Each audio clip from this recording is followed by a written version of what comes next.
Hello, everyone, and welcome to another episode of our podcast Limelight, where we shine a spotlight on the exciting world of e commerce brands.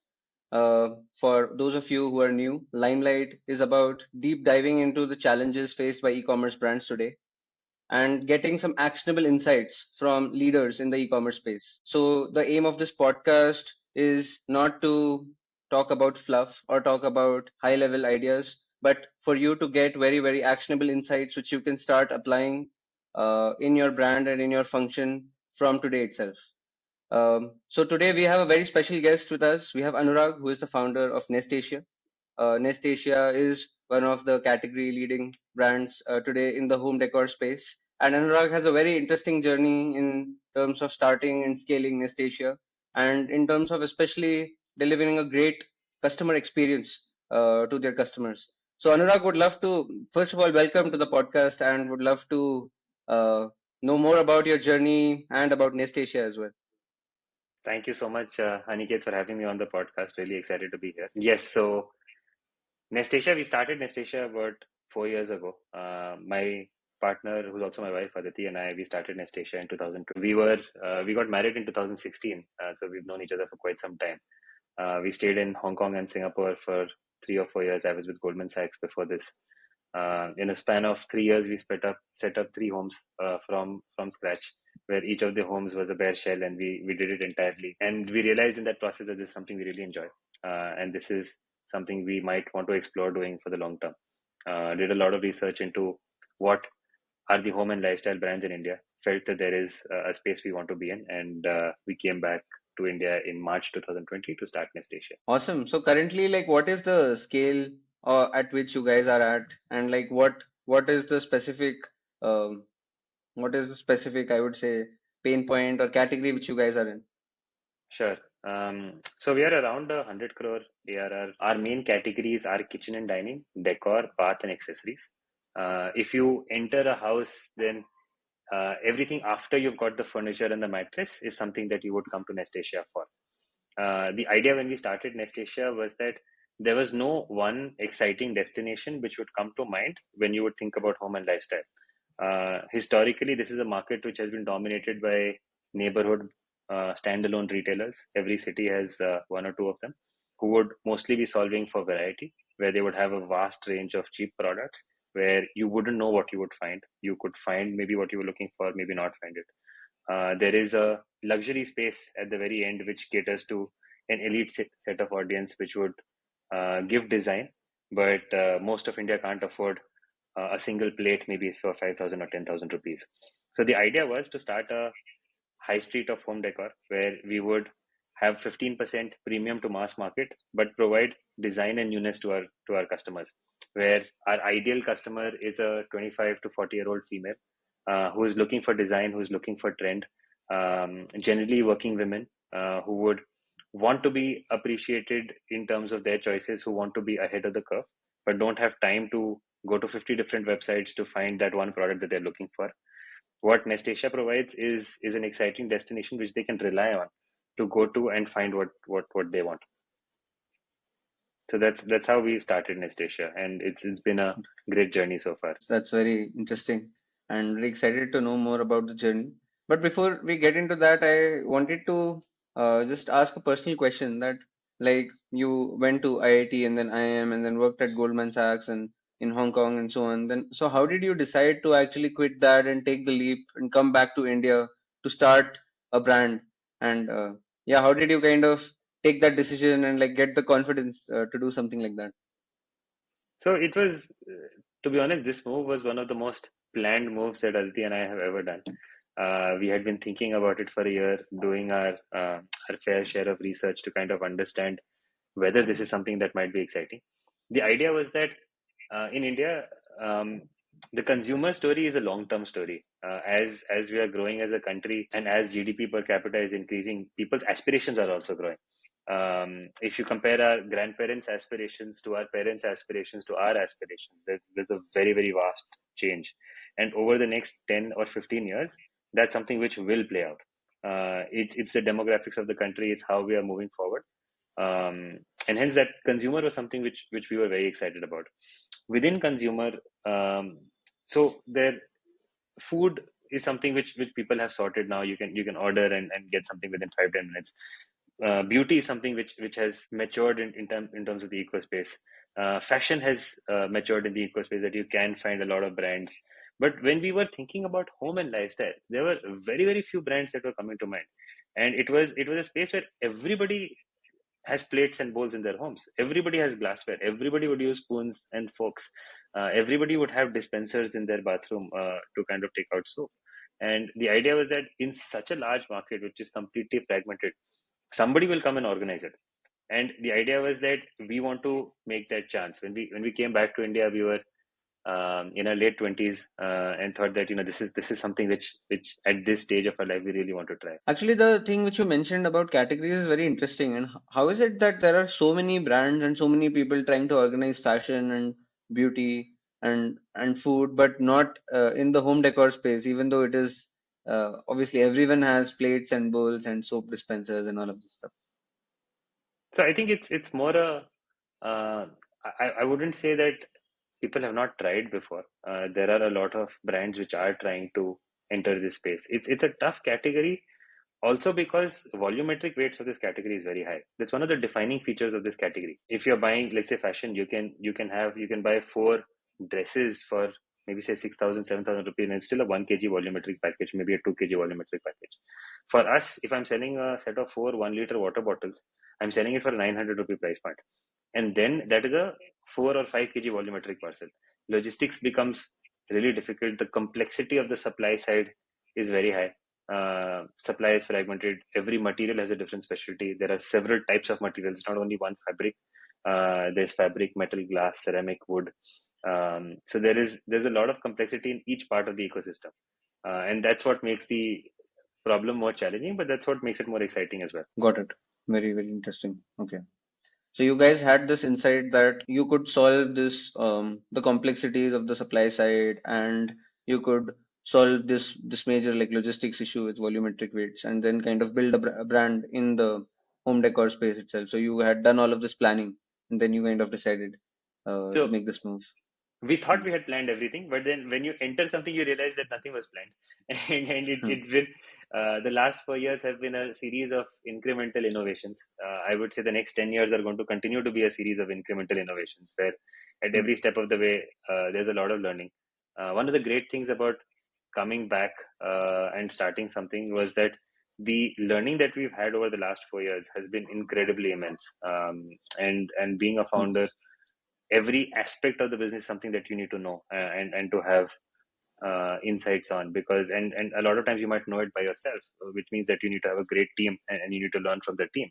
But what it does is that there's a very holistic development that happens. So, you mentioned that in these 5 years, when you were running the brand, you scaled from zero to almost a scale of 100 CR, right? So, how did the scaling journey happen? Like when you started, what kind of channels did you bet on, and then at what time did you start like adding more channels for your growth?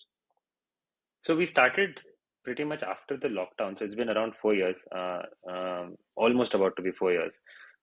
In that journey, when we started, we were very clear that we wanted to start first with our own website, and that was a different choice that we took compared to some of our friends who were also maybe say not not necessarily in the same industry, but in the same ecosystem. The idea behind starting with our own website was that over the first year and a half, and even till now, we get a lot of insights from what our customers actually want. Uh, Given the first party data that's available, we are able to speak to our customers more often, understand what they are liking, what they're not liking, and to tailor the assortment and to tailor the experience to exactly match what the customer is looking for. And that for us is key, because that insight, once it is there, it's easy to or it's easier to replicate that across channels. So for the first year and a half, we were only present on our website.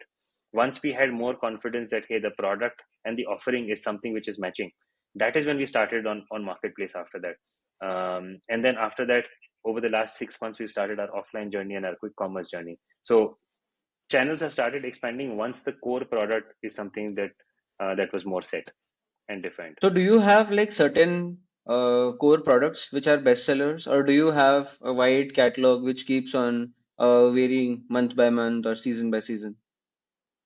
So we define ourselves by design and newness, which means we are trying to go the fast fashion route in terms of structuring our entire portfolio. Today we have about 5,000 SKUs on our website. Having said that, there is a differentiation between core and trend. A certain section of SKUs would drive the largest percentage of sales, and those are what we would call our core SKUs. Every month, we would launch a lot of new SKUs, which would be trend based SKUs.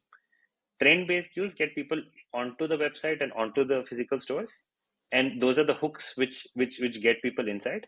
Once they're in the store, either online or physical store, then they might actually end up buying a core product. But it's very important to keep the newness to kind of keep people excited. So you hook those people in with the trendy items, and they might not even end up buying that. They will end up buying the core items.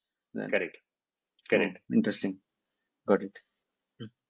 It's a function Awesome. of the category because Hmm. a lot of times in our category, people don't know what they want. People might think about, or our customers, or even when I'm going to shop, I might feel like, okay, I have friends coming over at home. I need to serve, let's say, whiskey and some chakna, but I don't have appropriate glassware, or I don't have appropriate serveware. Then I don't know exactly what design I want, but I know that this is the occasion for which I want it, or this is the thing which is happening, and hence I need to be inspired to make my choice. I see. Okay. Got it. So I also wanted to understand a bit more about your target audience. Like what cities do they live in typically, and are they men or women, and what age group do they belong to? So that we can get a good sense of your customers as well. Sure.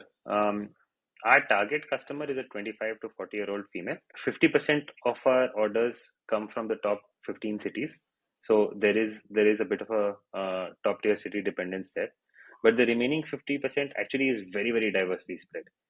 Today, logistics in India and social media in India is so penetrated that people from smaller cities also can expect a 3-day delivery or a 4-day delivery and have the same aspiration that a metro customer will have. But Okay, everything that's built understood. out is built out for that 25 to 40-year-old female. So, because today's discussion is around customer experience, before diving into that, I just wanted to get your view on how important is customer experience actually for your brand and for your customers. So for us, customer experience has always been the number one thing we keep in mind while building a product. And especially because our business, and not actually only our business, most businesses in India have to rely on repeat purchases. So I'll actually, before that, say that our average order value on our website is around that 2,000 rupee range. That's the average order value. On our offline stores, it's probably double of that. At that ticket size, it's very important to keep customers engaged and coming back to us. Our estimate is that this category sees about 12 purchases a year. And in those 12 purchases a year, our aspiration is to be able to capture 25% wallet share for the customers, which would mean that we need to capture, or our aspiration has to be to capture 3 purchases a year. To do that, it's very important for us to ensure that customers are happy. And customer happiness is not only a single touch point thing. It has to happen across touch points. It starts from the time they might have heard about us, to the time they go to our website, to the time they speak to an agent, or to the delivery experience once the parcel is shipped to them, and if they have any post purchase questions or post delivery questions. Every part of that journey contributes to customer experience. Most brands in India who are looking at slightly mass premium or above that are targeting a certain set of customers.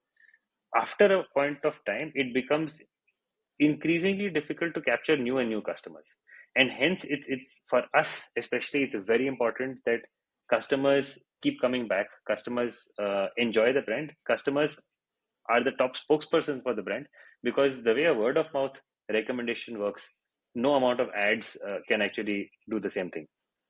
And hence we've focused from the first day itself to see how we can become better and better. A lot of people say, or at least hear that, okay, customer experience is important. We need to keep customers happy, right? But many times I've seen that just remains like a thought in their mind, or like a general statement, right, which they say.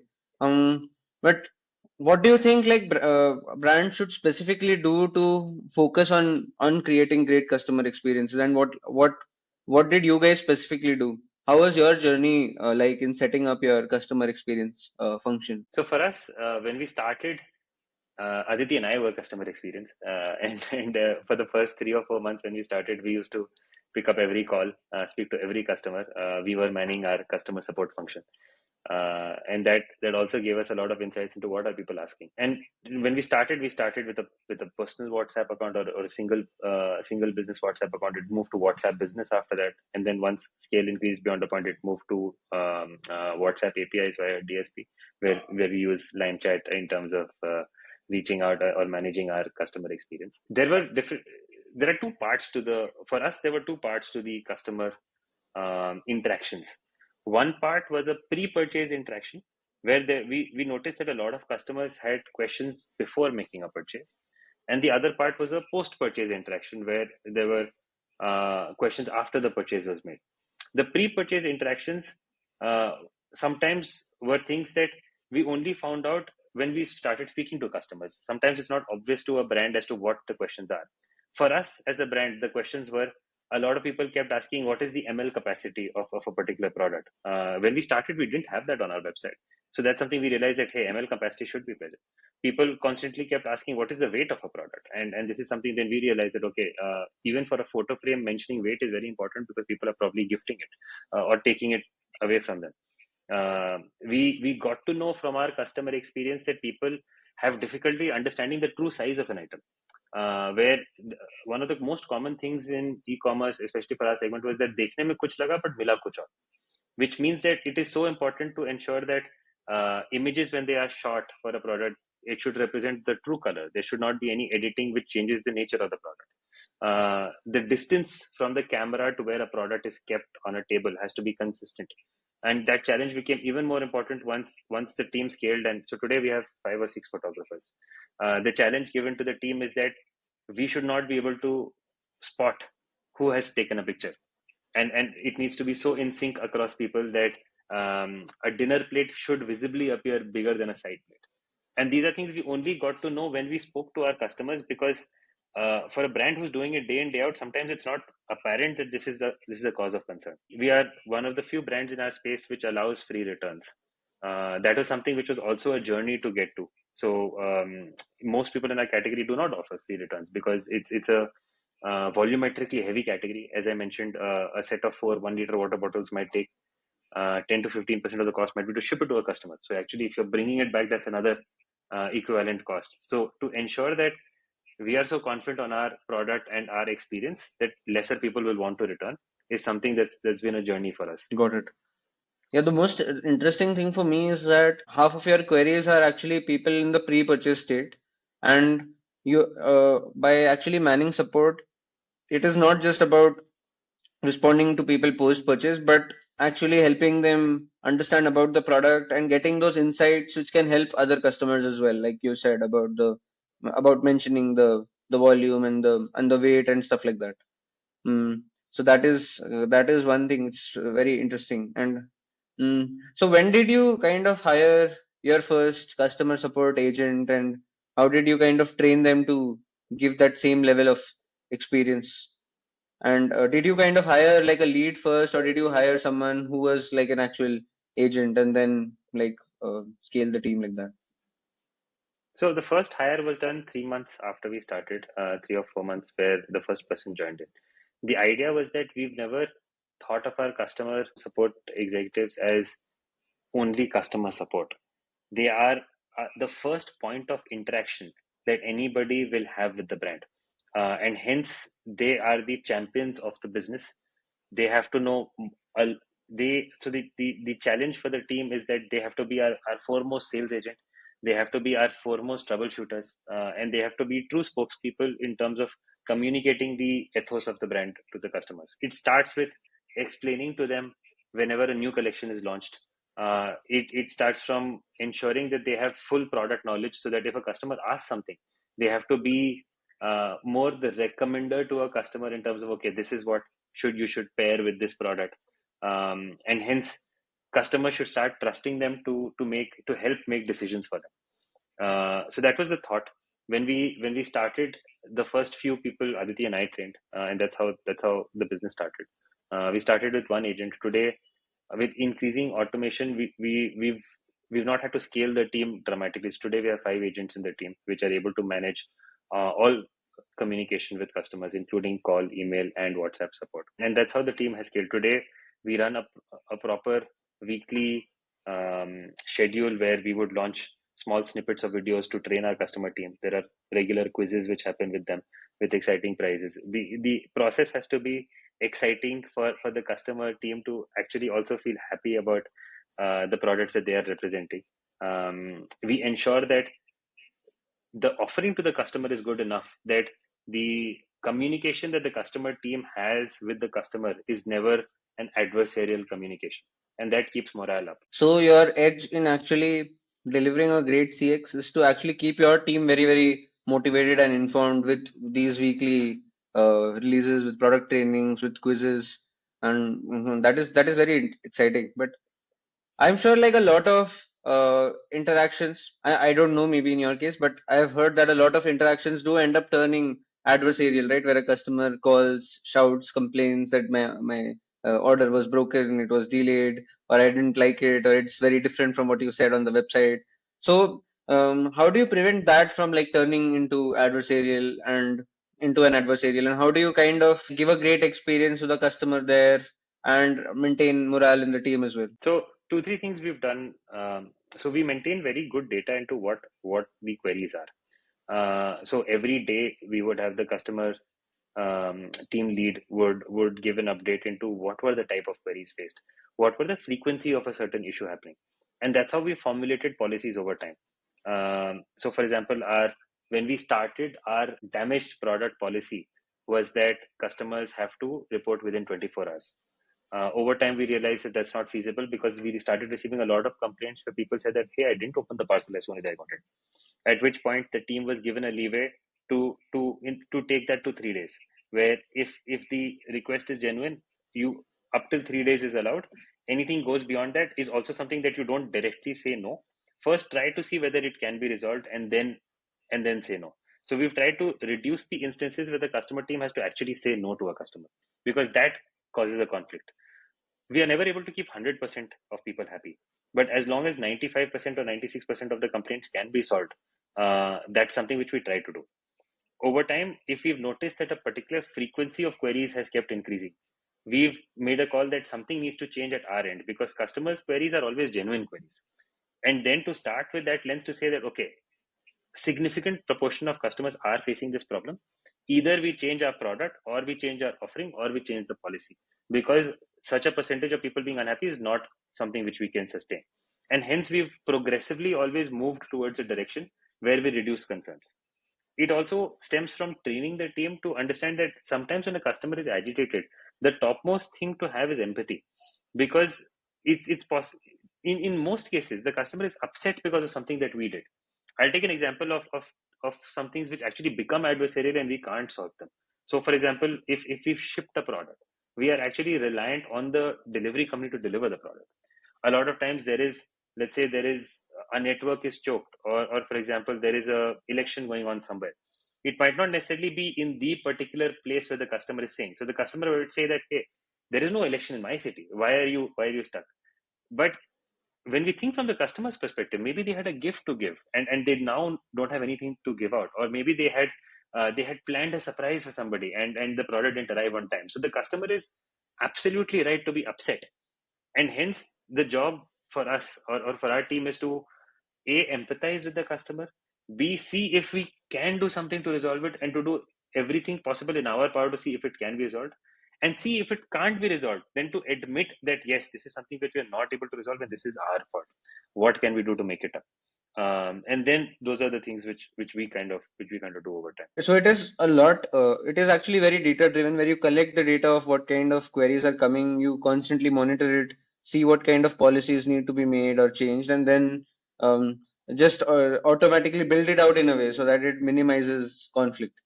Right. So actually, like how many, like what percentage of your overall customers, right? Like let us say if 100 people place an order on your D2C website, how many of them actually end up coming to customer support? What percentage of them, and what kind of questions do they end up asking you as well? Sure. So I'll break that down as to how many tickets we see in a day as a proportion of how many orders we receive in a day. And it might not Yes. necessarily mean that all the tickets have led to orders, because a lot of times people might just be browsing. But we generally receive up to 50% tickets for every order received. That's the ratio Hmm. that we see at the moment. Got it. Hmm. So if you're getting 100 orders, you might be getting 50 tickets, and out of that, like 25 might be existing customers, 25 might be new customers who might be browsing for or looking to buy something like that. Right. Correct, correct. A lot of Got times it. the So, queries from our existing customers might be, they might have come back after 3 months saying that, hey, my previous purchase, I like this item, I want the bowl again. Where they won't even say hmm, which bowl. They might have had five different orders. So it's the right, role of the team to be smart enough to not ask questions like, can you give me your registered mobile number? Can you give me your order ID? Because that's something that the customer expects that they know. Because if they're speaking on WhatsApp, they have the history on the WhatsApp above them. So it's the role they expect that the brand has the full idea of what we're speaking about. So that's why it's very right, important to right. have the right team. Got it. Got it. And yeah, like after seeing the numbers, it makes sense. Like 25, 30 people out of 100 are actually coming on customer support. And if you're able to give a great experience to them, then there's a high chance they will convert into a customer. They will remember that experience and they will have that confidence. And as you said, the aim is to get them to purchase from you 3 times in a year. Right. So just by creating that experience helps stand out then Correct. for that bit. So on the agent bit, like you said, you don't want them to actually make life hard for the customer, like ask them what is your mobile number or order ID and such. So what kind of things do you do to kind of enable your agents, right, to give to share products easily, to understand what customers have bought, and to kind of reply in a high quality manner and in all of these areas. So there are two parts to the journey. One part is if a customer is reaching out to the customer team, then what to do in that particular situation. The other part is how do I automate some of the flows via tools available via line chat to kind of reach out to customers once an order is delivered, and to kind of recommend to customers that, hey, this is what you can think of. So for our customer team, we would generally, how we break our entire portfolio down is we break it down by product types. Today we have more than 150 product types available on our website, where we would, if a customer is asking for a recommendation or if there is an upsell opportunity to a customer, then we would try to recommend products which make sense. For example, if somebody is buying a plate and I recommend a wall decor along with it doesn't align with the entire objective unless the customer has asked for a wall decor, because they're two very different purchases. But if somebody is asking for a plate, then a bowl is a very valid recommendation to give. Glassware is very valid recommendation to give. A table mat is very valid recommendation to give. That you should combine this along with your plate, because these would go together on your dining table. So that's part of the training to the team, where we've mapped out product type existences which kind of exist together, and that's what they use to kind of make recommendations. You talked a bit about automation, about the automation bit also, है ना? And there are two parts to it. One is automating a response when a customer reaches out, but you guys also do a lot of proactive notifications from your end as well, right? When a customer's order has been placed. So yeah, what kind of automations do you do proactively, right, for the customer journey once they place an order? So one part is more the transactional messages. It's very important to notify a customer that an order has been placed. A lot of times customers don't check their email. So we use Shopify. Shopify has this automatic email which goes out to customers if an order has been placed, but a lot of our customers especially don't track their email. So it's very important to give a order confirmation on WhatsApp. Very important to tell the customer when the order is about to get delivered. So for example, when the order is shipped, then the customer needs to be informed. When an order is delivered, a customer needs to get a confirmation that an order is delivered. So those are more the transactional messages that are very important in the journey, to ensure that the journey is not breaking for a customer. Post that, there come a lot of things which can be done from a brand side to keep engaging with the customer. One important part is to see whether a customer likes the product or not. So a flow to kind of ensure that we ask for feedback from a customer in terms of, did you like the order?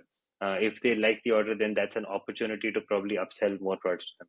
If they didn't like the order, it's important for us to reach out to them proactively rather than waiting for them to raise a return. Because if we reach out saying that, hey, you didn't like the product, what is it that we can do? Would you like to return, or would you like a replacement, or would you like an exchange? Then the customer feels a lot more confident that, hey, the brand cares about what we are saying. And those are flows which help increase interaction with customers. The upsell can be upsell, to be honest, is linked to the same algorithm that I mentioned, that we link product types together to ensure that we give the right recommendations to people. Once we give a recommendation, we also become top of mind. So it's not necessary that the customer might buy directly from that recommendation. They might again message our customer team saying that, oh, yeah, I saw this, or no, I was actually not looking for bowls, but I am looking for table mats. So can you show me some nice table mats? Got it. The second part is super interesting about actually collecting like CSAT and NPS on WhatsApp, and then if a customer is happy, then using it to start that upsell conversation, or if they're unhappy, then actually like taking proactive measures, right? Because then you can actually save that customer, and because you are proactively reaching out, they think you are caring as well. Yeah, that is one thing which I also see most people miss, right? Which is the proactive part. They wait, which is like delivering that great experience even before a customer reaches out in the first place. So yeah, that's super interesting. And mm, I wanted to actually talk about the analytics front also, about how you kind of measure your customer support function. That overall, like, what are the key metrics that you see for your customer support team? So there are, from an analytics viewpoint, there is data into how many tickets a customer answered in a day. What is the average number of messages that went on a ticket? Was it a single reply ticket, or was it actual conversations that were happening? What was the time to first response from when a customer sent a message? When was the first response sent out from an agent, if it was an agent driven conversation? The other part is, how is the NPS coming along, or how is the CSAT coming along, in terms of, did the customers like the conversation that was there with the agent? A lot of times that needs to be taken with a pinch of salt, because it might not necessarily reflect on the agent as to what the experience was. Sometimes it might just be the policy of the company which is forcing the agent to not be able to keep the customer happy, and then that's more a feedback for the company itself rather than for the agent. So those are some of the metrics that we would track. Whenever we are sending out a message, we would track how many of the messages were delivered, what was the read rate of messages. We track how many people, for how many people are we seeing the message failed repeatedly, which means either they've blocked us or the message was not relevant to them before. Meta now has introduced new frequency capping measures, by which we also then have to be on our toes to understand that we have to only send relevant communication to people. We can't spam people. So those are some of the metrics we would track consistently. Right, right. Mm. You mentioned initially that when you guys were doing customer support, then you used to get a lot of insights by talking to customers, right, about things not being present on the website and so on. So, are you able to still get those kind of insights from your support team now, even when you have scaled to this level? And like, what kind of things do you do to get insights apart from just seeing metrics from the customer support team? So we maintain, absolutely, we get a lot of data even now. Whenever there is some insight that needs to be drawn, the customer team is the first team which is tapped to draw that insight. Whenever a communication happens, or whenever there's a noteworthy comment from a customer regarding a particular product, we log that comment. And hence we have actually skew wise data into what customers are saying, because a lot of times customers don't actually respond back to email surveys, or even WhatsApp surveys for that matter. But during a conversation, they are much more likely to mention that, हाँ ये पसंद आया था, ये नहीं पसंद आया, for example. So we would track data like, what are the breakages probably that are happening in transit on a SKU level basis, the replacements that are being created. Then we also keep a log of all the images of those particular breakages to see what broke. So one of the biggest insights that we get from our own customers is to our warehousing team, to understand that, okay, this product is breaking like this. Because to tell somebody that a product is breaking actually has less impact than telling them that the handle is breaking or the lid is breaking. So then they know that lid to try, and hence the packaging needs to be changed to kind of safeguard that particular product. Whenever we are reordering a particular SKU, one of the inputs that's taken is, what was the feedback level for that particular product, how many returns were created for that particular product, how many exchanges were done for that product, people who received them, how many 5-star reviews did they give on that particular product, to ensure that only the best products are on the website. Products which are not getting good feedback are phased out. And those are all insights that we get from our customer team. A lot of our new launch information as to categories we should launch actually comes from the customer team, where customers ask us that, hey, I'm looking for this product. And if the customer team is not able to recommend anything because we don't have items which suit the customer's requirement, that gets logged. So we always have a repository of these were the things which were asked for but couldn't be recommended. I see. Okay. Okay, so there are a lot of insights which you still get from the customer support team. So how do you actually like organize all of this? Is it by like you the team keeps on tagging these conversations and someone like you or someone in your team goes and then visits those conversations separately? Okay, these were the places where customers asked for additional products, or these are the custom conversations related to breakages and complaints, stuff like that. So chats are tagged by the team basis tags that we've assigned for each different type of instance. There is one person who would feed that data into the database, where that database. So we use Salesforce for all the analysis, but the data has to be populated by someone. So there's a person who would at the end of the day compile all the feedback into the format which is required to upload to Salesforce. Once it is there, we are able to track it very, very clearly from an item wise, attribute wise, in terms of what people are saying. Hmm. Okay, got it. Got it. Mm. So apart from customer experience, I wanted to ask a general question also about the brand because this is one thing which everybody is talking about now in D2C. So in 2022, brands had raised a lot of funding. They were spending a lot of money in ads and in fact in all channels, and they were growing like crazy. But since 2023, funding has dried up. Some brands have shut down as well. Some brands have scaled back and started becoming more sustainable. So how was your journey in this sense? Like, did you guys grow sustainably, or when did you kind of raise funding? And like, are you guys at a profitable state currently? Sure. So we've raised one round with Stellaris Venture Partners in early 2022, late 2021, around the Jan 22 mark.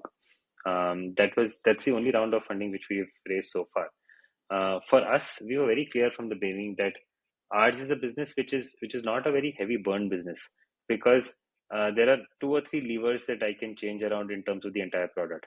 Pricing is one of those levers. We were very clear from the beginning that pricing had to be at a level which was a sustainable pricing. We didn't want to go down the route where we offer a product at an unbelievably low price to start with, train the customer to kind of like that price, and then hope that one day they would pay higher. It might work for certain industries. For our industry, once a benchmark is set in terms of pricing, it's very difficult to change that. You can go down, but very difficult to go up. So that's why we were very clear that pricing has to be consistent. From the start, we've been very prudent in terms of how our economics add up. We have been profitable or close to profitable throughout our journey. Even this year, we are close to break even in terms of our metrics. That's really awesome. So you guys had this mindset of sustainable growth right from the beginning, and it's very great to see that kind of approach for the long term. Awesome, Anurag. It was really great and really insightful getting to hear your strategies on customer experience. And to close, I would just like to have a rapid fire round where we have 5 questions right for the next 1 minute. So, are you ready? Yes, Uh, absolutely excited. yes. So I'll start with an easy question. Do you prefer like in-person work or remote work? In person. Awesome. What is your favorite branding book or podcast? Nikhil Kamath has kind of this podcast which he runs where he speaks to people. I really like that podcast. Oh, okay, okay, got it. And what is the kind of mantra that you have in your mind to overcome challenging times? Effort is what is required at all points of time. Hard work leads to results. And if you had to sum up your leadership style in just one word, right, what would that be? Wow, that's a tough one. Hmm. I would say diligence. Like I expect people to be diligent when they're working. And what's your go-to activity to unwind after a hectic day or a hectic week? I love watching cricket, so IPL is a good time to kind of unwind after a tough day. But love taking walks in the morning. So that's something also that I do. Oh, I'm generally a morning person. I wake up at 5 in the morning. oh, That's crazy. it's my it's kind of like my me time. Got it. Awesome, Anurag. That was some really great stuff. Thanks a lot for taking out the time and sharing a lot of actionable strategies and insights from your journey. And it was Very exciting having you here. For anyone who wishes to connect with Anurag, you can directly reach out to him on LinkedIn, and I will just share that in the description. Thanks for having me here, Aniket.